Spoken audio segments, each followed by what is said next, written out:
Des chanteurs et des danseurs de la province du Gansu et de la région autonome du Tibet ont donné un spectacle traditionnel au théâtre musical de Moscou.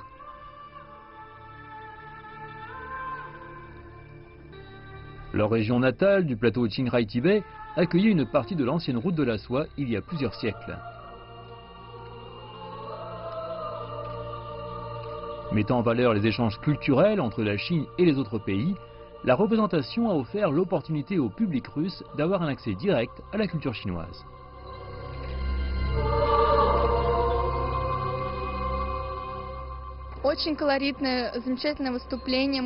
C'est un spectacle incroyable. Nous étions assis au premier rang et pouvions ressentir l'émotion qu'il faisait passer.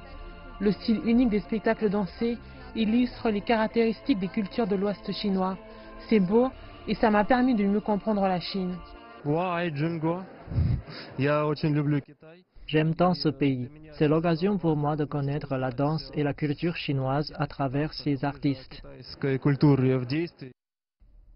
En dehors des spectacles, des expositions photographiques sur les paysages, mais aussi sur le développement économique et culturel de l'ouest de la Chine, sont également proposées au public russe. Les artistes locaux ont apporté leurs collections, dont des peintures à l'huile de Dunhuang, une étape majeure sur l'ancienne route de la soie à proximité des grottes de Mogao. J'aime beaucoup cette exposition de photos. Chaque cliché raconte une histoire. La collection ne montre pas seulement des paysages, mais aussi la vie des gens et leurs émotions.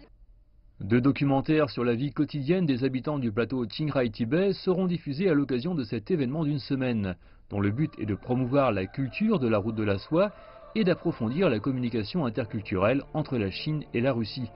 D'autres activités sur le même thème seront organisées à Saint-Pétersbourg.